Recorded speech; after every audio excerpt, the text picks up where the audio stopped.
Selamat pagi, hai pemirsa sahabat pelangi. Selamat hari Jumat dan selamat beraktivitas. Bertemu lagi dengan saya Linda Widiasari di program kesayangan kita, Sahabat Pelangi, warna-warni pagi ini yang selalu menginspirasi. Episode kali ini kita akan membahas mengenai Corona atau COVID-19. 30 menit ke depan, saya akan menemani sahabat pelangi membahas mengenai COVID-19, mulai dari apa itu COVID-19 dan hal-hal yang berkaitan dengan COVID-19, dari gejala, pencegahan, dan dampak yang dialami adanya virus COVID-19 ini. Tetap stay di sini ya. Nah, kita akan masuk pada pembahasan awal nih sahabat pelangi. Mungkin sebagian besar sahabat pelangi sudah mengenal ya virus corona atau yang disebut juga dengan COVID-19 ini. Tapi jangan sedih untuk sahabat pelangi yang belum mengetahui, karena dalam episode kali ini, sahabat pelangi akan memberikan penjelasan nih mengenai COVID-19. Menurut WHO, virus corona atau COVID-19 adalah keluarga besar virus yang menyebabkan penyakit pada hewan atau manusia. Pada manusia, corona diketahui menyebabkan infeksi pernapasan, mulai dari flu biasa hingga penyakit yang lebih parah, seperti MERS dan SARS. Nah, virus corona ini merupakan virus baru yang ditemukan di Wuhan, Cina pada Desember tahun 2019, yang kemudian menjadi wabah di seluruh dunia, termasuk Indonesia. Penyakit karena infeksi COVID-19 ini dapat menyebabkan gangguan pada sistem pernapasan, kemudian pneumonia akut, sampai kematian. Virus ini bisa menyerang siapa saja, baik bayi, anak-anak, orang dewasa, lansia, ibu hamil, maupun ibu menyusui. Untuk itu, sahabat pelangi harus tetap jaga kesehatan ya. Coronavirus adalah kumpulan virus yang bisa menginfeksi sistem pernapasan. Pada banyak kasus, virus ini hanya menyebabkan infeksi pernapasan ringan, seperti flu. Namun, virus ini juga bisa menyebabkan infeksi pernapasan berat, seperti MERS dan SARS. Nah, kira-kira gejala apa saja ya yang dialami jika seseorang terinfeksi virus corona atau COVID-19, sahabat pelangi? Ada yang tahu tidak ya? Jadi, gejala yang dialami jika seseorang terinfeksi virus corona antara lain yaitu gejala awal infeksi virus corona atau COVID-19 bisa berupa gejala flu seperti demam, pilek, batuk kering, sakit tenggorokan, dan sakit kepala. Setelah itu, gejala ini dapat memberat, yaitu pasien dapat mengalami demam tinggi, batuk berdahak, bahkan berdarah, sesak napas, dan nyeri dada. Gejala-gejala tersebut muncul ketika tubuh bereaksi melawan virus corona. Namun, secara umum ada 3 gejala umum yang bisa menandakan seseorang terinfeksi virus corona. Yang pertama, yaitu demam, dengan suhu tubuh di atas 38 derajat Celcius. Yang kedua, batuk, dan yang ketiga, sesak napas. Menurut penelitian, gejala COVID-19 muncul dalam waktu 2 hari sampai 2 minggu setelah terpapar virus corona. Nah, kira-kira kapan ya harus ke dokter jika terinfeksi COVID-19? Apabila terinfeksi COVID-19 ini harus segera melakukan isolasi mandiri. Bila mengalami gejala infeksi virus corona atau COVID-19 seperti demam dengan suhu di atas 38 derajat Celcius, batuk dan sesak napas, terutama jika gejala muncul 2 minggu setelah kontak dengan penderita COVID-19 atau berada di daerah yang memiliki kasus COVID-19. Bila mungkin terpapar virus corona namun tidak mengalami gejala apapun, sahabat pelangi tidak perlu memeriksakan diri ke rumah sakit, cukup tinggal di rumah selama 14 hari dan membatasi kontak dengan orang lain. Bila sahabat pelangi memerlukan pemeriksaan langsung oleh dokter, jangan langsung ke rumah sakit ya, karena itu akan meningkatkan risiko untuk tertular maupun menularkan virus corona ke orang lain. Sahabat pelangi dapat membuat janji konsultasi terlebih dahulu dengan dokter di rumah sakit. Kemudian, apa sih sebenarnya penyebab dari COVID-19 ini, sahabat pelangi? Ada yang sudah tahu belum ya? Jadi, infeksi virus corona atau COVID-19 disebabkan oleh coronavirus, yaitu kelompok virus yang menginfeksi sistem pernapasan. Pada sebagian besar kasus, coronavirus hanya menyebabkan infeksi pernapasan ringan sampai sedang, seperti flu. Akan tetapi, virus ini juga menyebabkan infeksi pernapasan berat, seperti pneumonia, MERS, dan SARS. Ada dugaan bahwa virus corona awalnya ditularkan dari hewan ke manusia, namun kemudian diketahui bahwa virus corona juga menular dari manusia ke manusia. Seseorang dapat tertular COVID-19 melalui beberapa cara, yaitu yang pertama, karena tidak sengaja menghirup percikan ludah atau droplet yang keluar saat penderita COVID-19 batuk atau bersin. Yang kedua, memegang mulut atau hidung tanpa mencuci tangan terlebih dahulu setelah menyentuh benda yang terkena cipratan ludah penderita COVID-19. Kemudian, melakukan kontak jarak dekat dengan penderita COVID-19, misalnya bersentuhan atau berjabat tangan.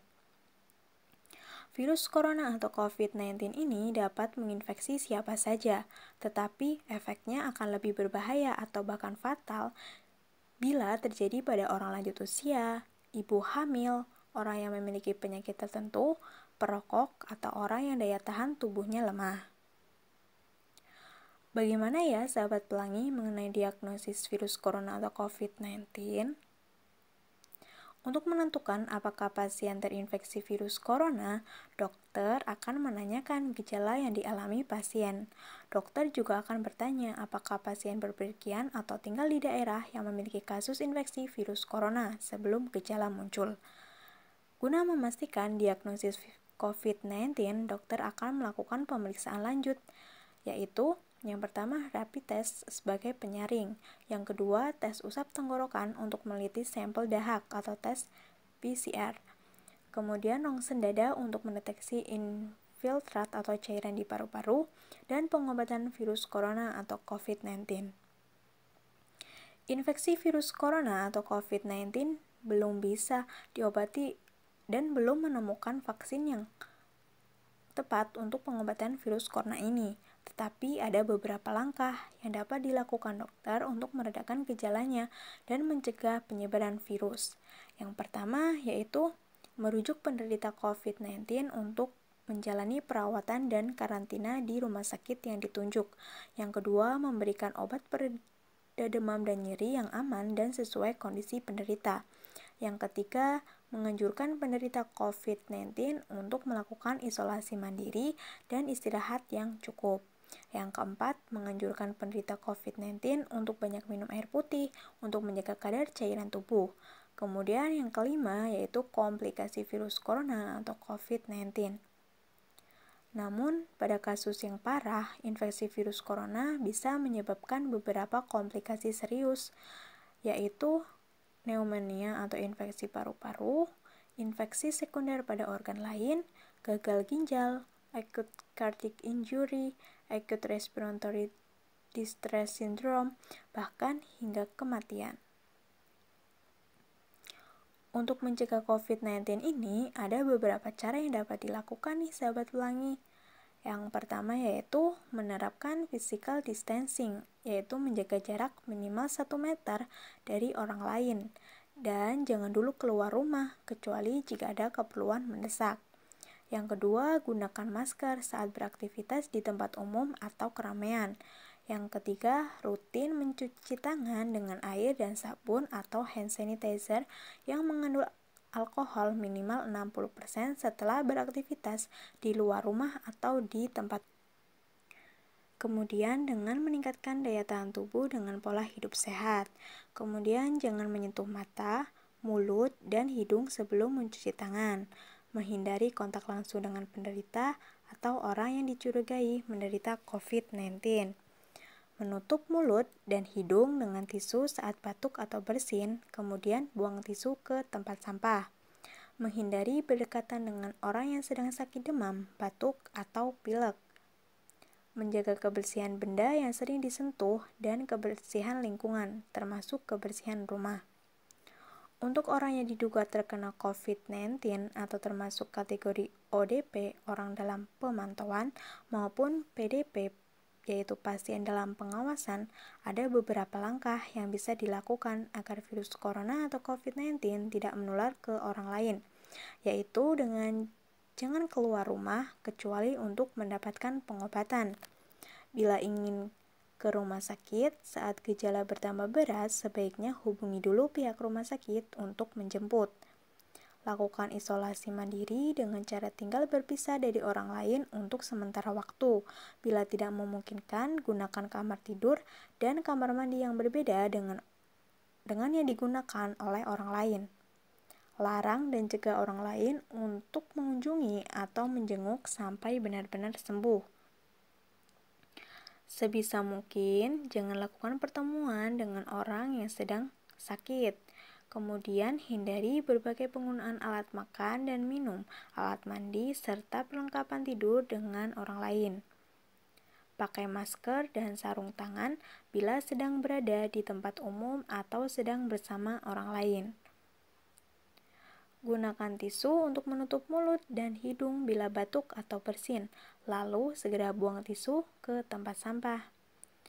Nah, itu ada beberapa cara yang dapat dilakukan untuk mencegah terjadinya virus corona.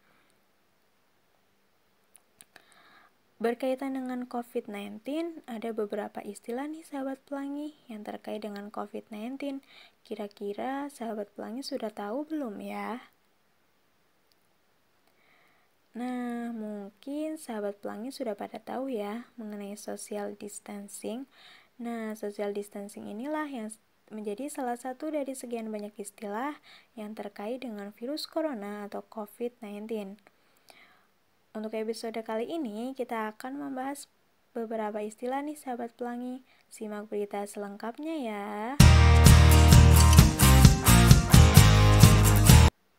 Nah, kembali lagi dengan sahabat pelangi warna-warni pagi ini yang selalu menginspirasi. Nah, kita lanjut lagi ya mengenai istilah-istilah yang terkait dengan COVID-19 ini. Yang pertama yaitu social distancing.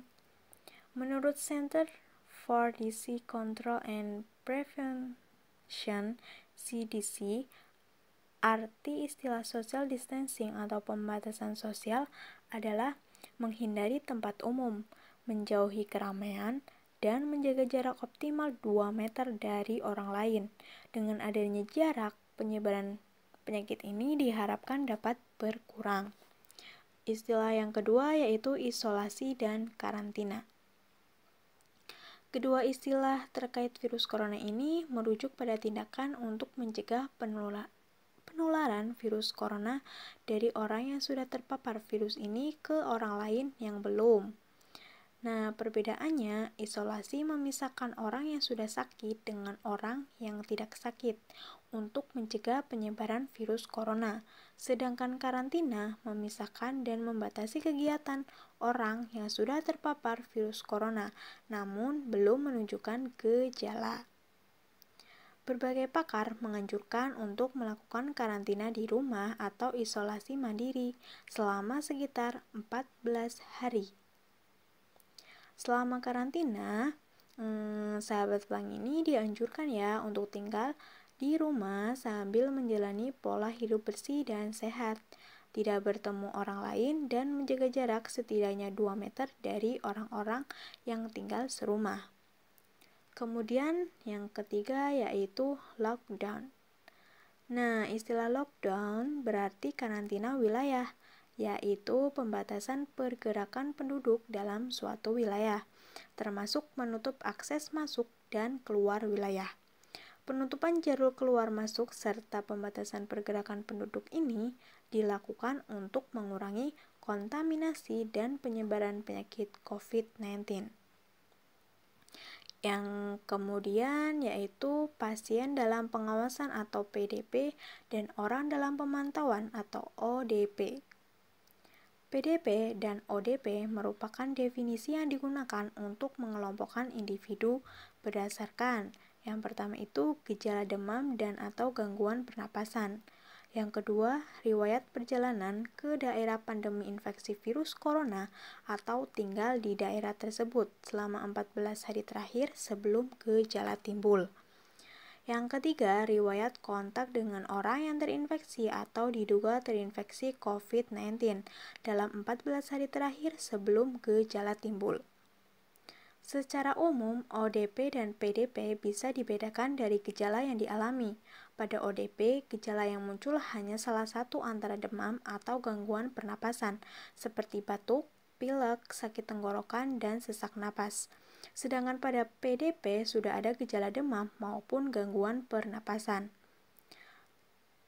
Terhadap PDP, ini perlu dilakukan rawat inap atau terisolasi di rumah sakit, pemeriksaan laboratorium, dan pemantauan pada orang lain yang memiliki kontak erat dengan PDP tersebut. Sementara ODP harus menjalani isolasi di rumah dan kondisinya akan dipantau setiap hari selama 2 minggu menggunakan formulir khusus. Jika kondisi ODP mengalami perburukan dan sudah memenuhi kriteria PDP atau hasil laboratoriumnya positif terinfeksi virus corona, maka ODP tersebut harus dibawa ke rumah sakit.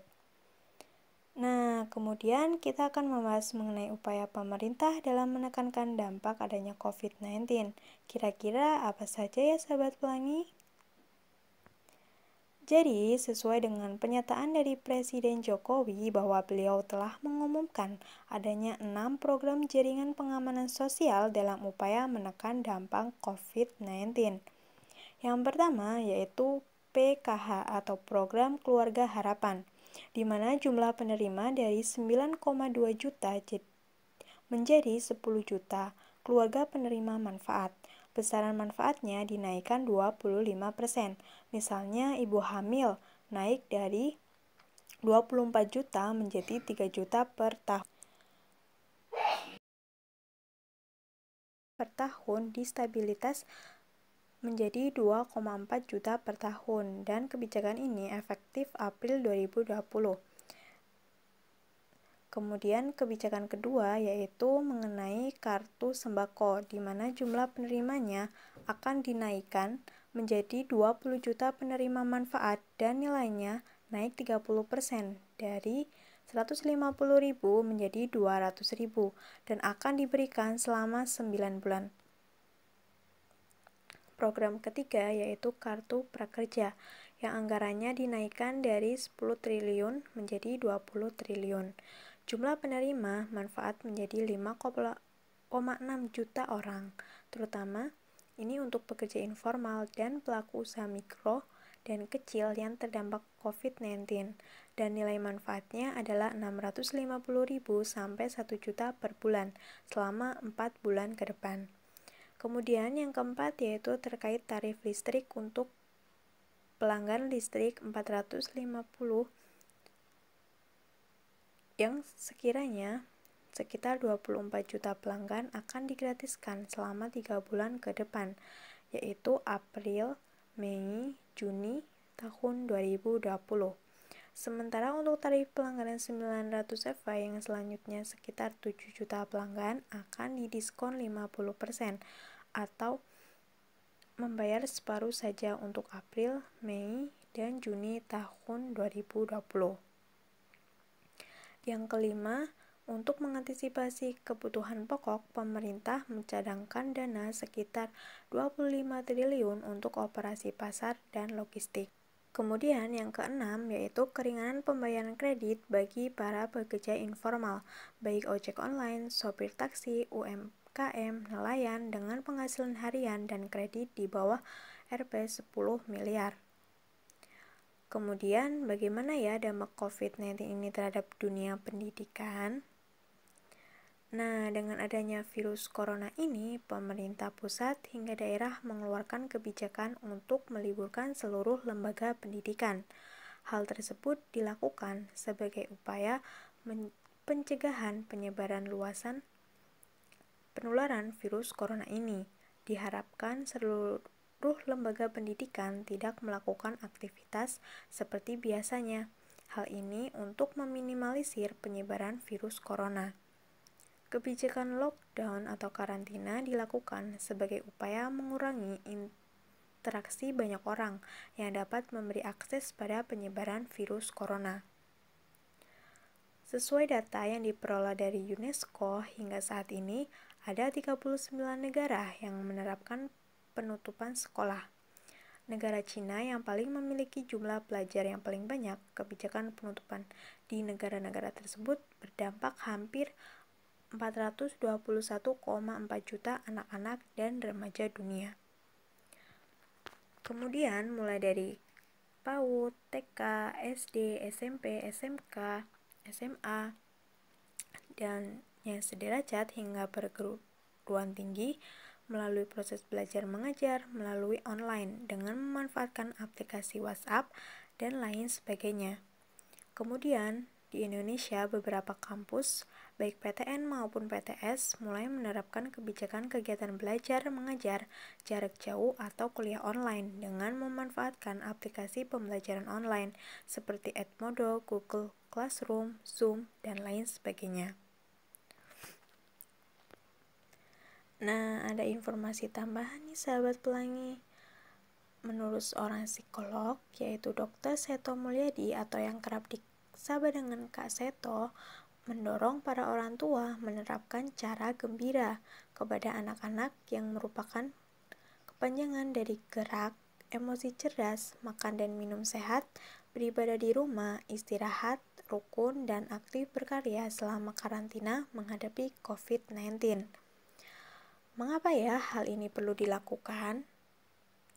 Nah, jadi sahabat pelangi, agar anak-anak tidak merasa bosan, jenuh, bahkan stres dan mengganggu psikologi anak-anak.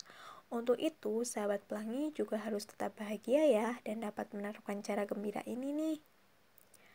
Menurut Kak Seto, cara gembira menjadi salah satu cara yang bisa menumbuhkan energi positif untuk diterapkan selama masa di rumah saja mengantisipasi penyebaran wabah virus corona atau COVID-19. Psikolog yang akrab disapa Kak Seto ini juga memaparkan selama masa kampanyenya di rumah saja, masyarakat didorong untuk tetap bergerak, di antaranya berolahraga, melakukan pekerjaan rumah seperti menjaga kebersihan rumah. Kemudian selama masa karantina atau menjauhkan diri dari lingkungan, sementara ia mengungkapkan, memang manusia bisa emosi tetapi harus dilakukan dengan cerdas, khususnya kepada anak-anak. Emosi boleh, marah boleh, tapi marah yang cerdas, ungkap Kak Seto, tanpa merusak persahabatan dengan putra-putri tercinta. Untuk itu, walaupun dengan emosi, tetapi tetap harus menjaga keharmonisan.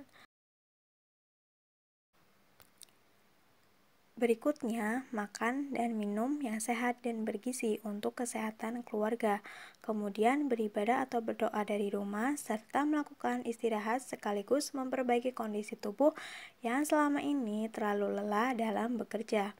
Selain itu, rukun sekaligus ramah menjadi momentum untuk ditingkatkan kembali bersama keluarga dengan ungkapan kasih sayang. Yang terakhir ialah menganjurkan untuk tetap aktif berkarya, misalnya dengan melukis, menggambar, memasak, atau melakukan kegiatan yang memancing kreativitas. Nah, dengan adanya cara gembira ini dapat dilakukan dengan kompak dan dapat memposisikan diri sebagai artis serba bisa. Untuk itu, dalam kesempatan ini, Kak Seto juga mendorong masyarakat memanfaatkan kesempatan bersama keluarga, menemukan kembali keharmonisan, komunikasi, dan mempererat kebersamaan yang selama ini terlupakan. Nah, ayah dan bunda juga menjadi sahabat yang baik bagi anak, beralih menjadi guru yang menciptakan suasana belajar yang nyaman. Nah, pada episode kali ini kita akan ditemani oleh beberapa narasumber nih sahabat pelangi. Kira-kira bagaimana ya tanggapan mereka mengenai COVID-19? Jangan kemana-mana ya, tetap di Sahabat Pelangi. Don't go anywhere.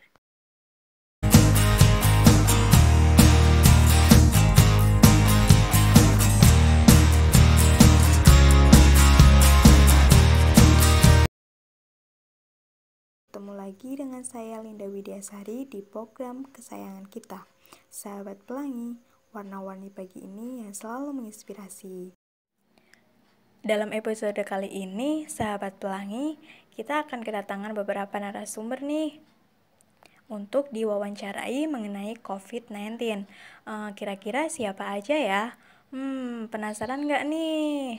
Yuk langsung aja ya kita ke narasumber yang pertama.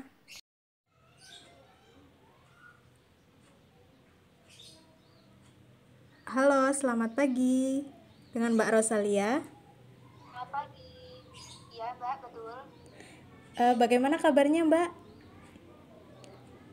Mbak, alhamdulillah. Ya, saya boleh minta waktunya sebentar? Boleh. Ya, saya akan menanyakan beberapa hal ya, Mbak, mengenai COVID-19.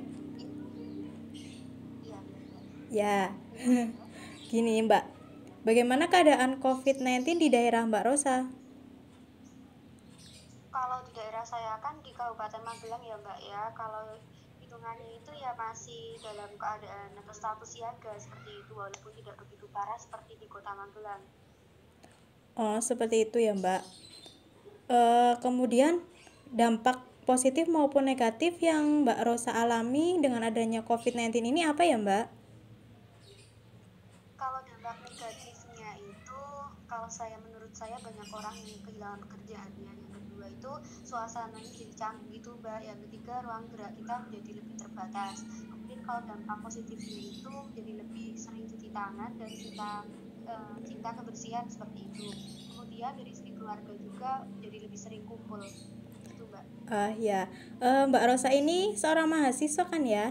Mengenai kegiatan kuliah, tetap lancar kan, Mbak? Atau ada beberapa kendala? Kalau menurut saya itu semenjak ada wabah virus corona itu dari segi perkuliahan menjadi kurang efektif, Mbak, karena kita menggunakan sistem daring, kuliah daring seperti itu. Apakah ada kebijakan dari kampus, Mbak, untuk menghadapi COVID-19 ini?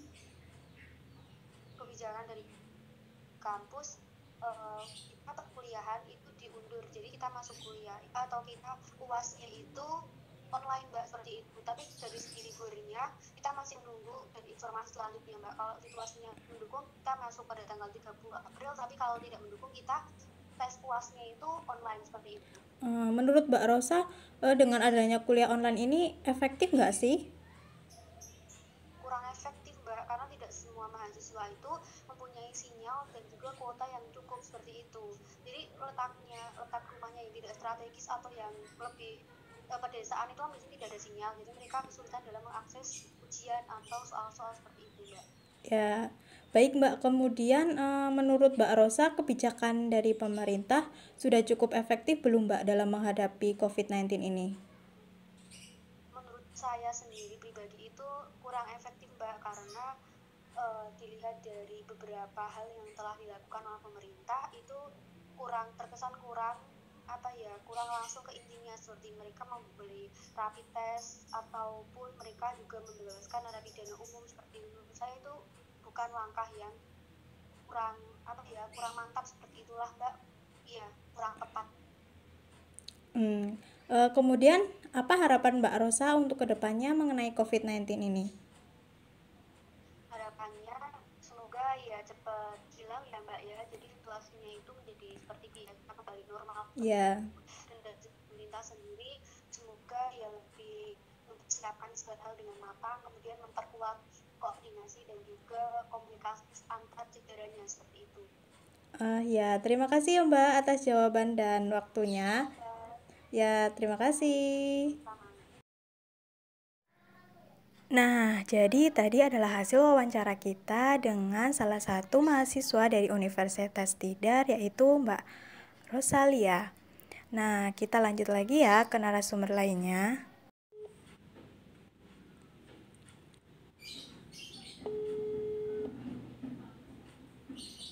Halo, selamat pagi dengan Mas Fahad. Halo, selamat pagi. Iya, saya sendiri, ada yang bisa saya bantu? Boleh minta waktunya sebentar, Mas, untuk saya menanyakan beberapa hal mengenai COVID-19? Ya, dengan hati, ada yang apa yang bisa saya bantu. Ya, sebelumnya bagaimana kabarnya Mas Fahad ya? Alhamdulillah masih baik-baik saja. Oh, alhamdulillah. Gini Mas, gimana keadaan mengenai COVID-19 sekarang di wilayah Anda? Untuk di wilayah saya sendiri, kebetulan saya masuk di daerah Jabodetabek ya. Ya, Ya seperti yang bisa dilihat lah di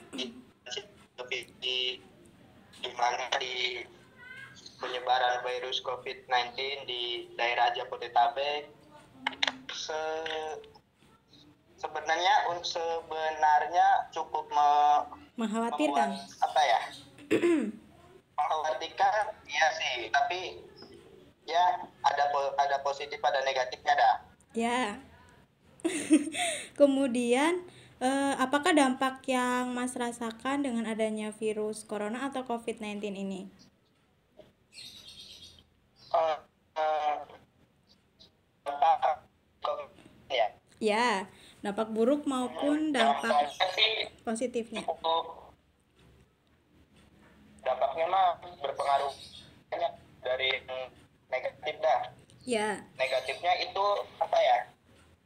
Ya saya sendiri kebetulan kan sebagai apa ya, buruh pabrik lah, tahu sendiri. ya, Negatifnya banyak dah, karyawan yang dirumahkan, jadi gabut,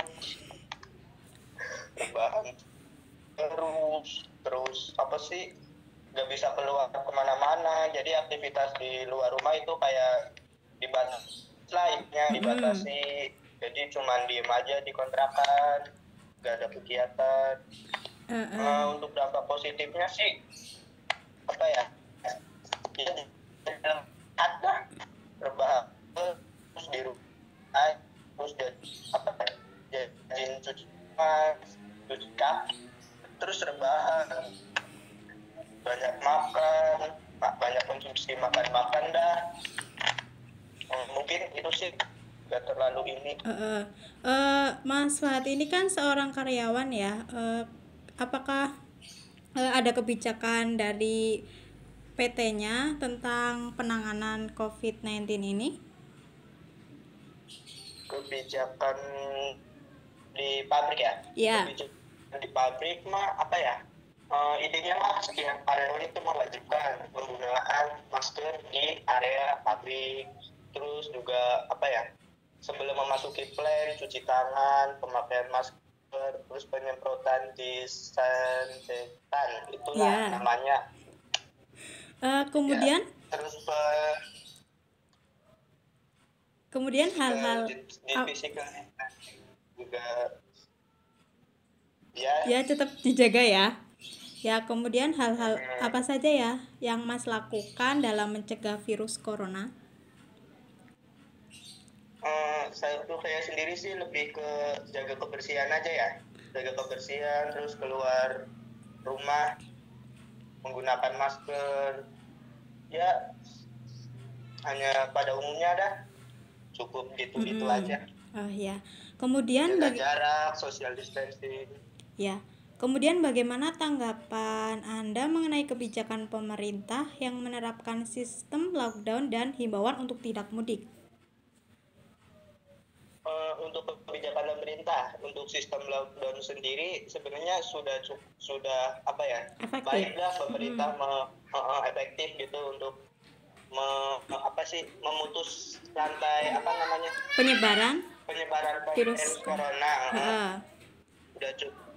Udah efektif dah pemerintah melakukan sistem lockdown. Kemudian mengenai himbauan untuk tidak mudik bagaimana?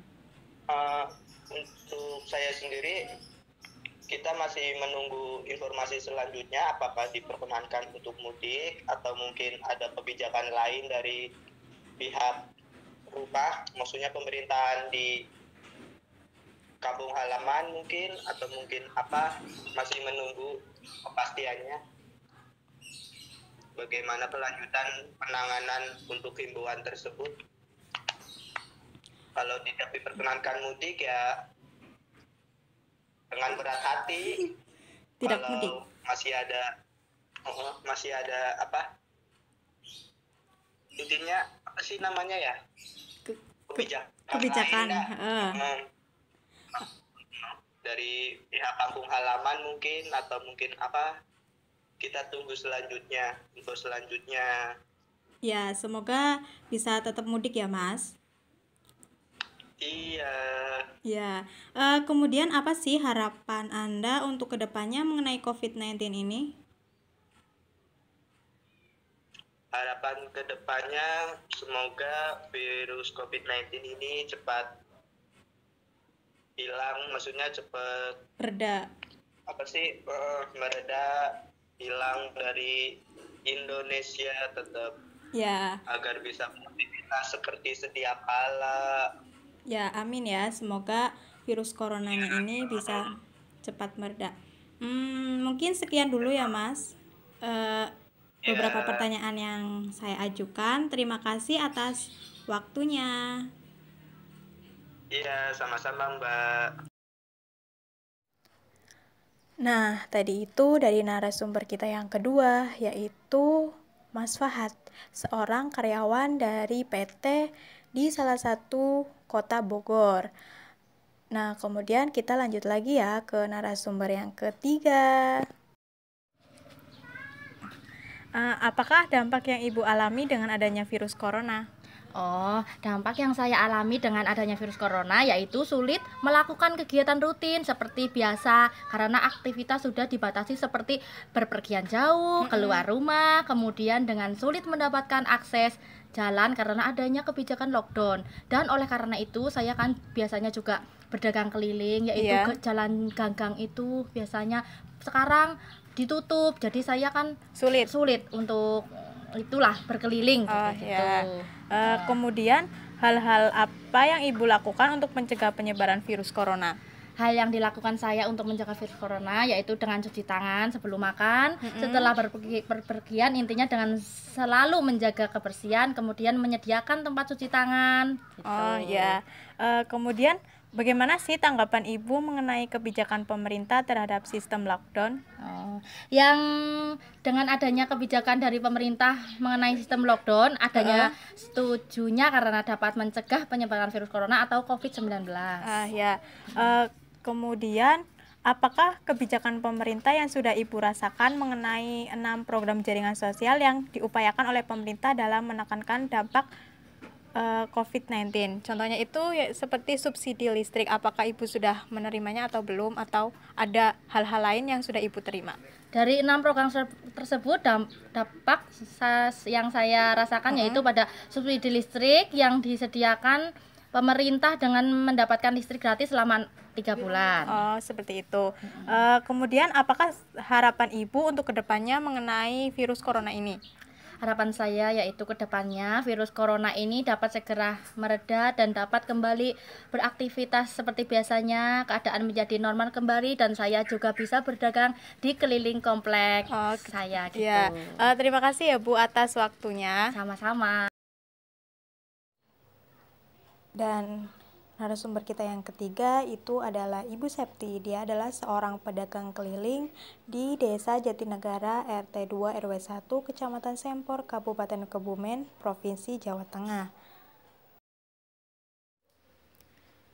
Wah, tidak terasa ya Sahabat Pelangi, ternyata kita sudah bersama selama 30 menit nih. Nah, dari wawancara dari beberapa sumber tadi menjadi penutup kita ya di episode kali ini mengenai COVID-19. Semoga bermanfaat ya, dan Sahabat Pelangi harus tetap jaga kesehatan dan jaga kebersihan. Kita lanjut lagi ya di episode berikutnya, dan sampai jumpa lagi. Bye bye.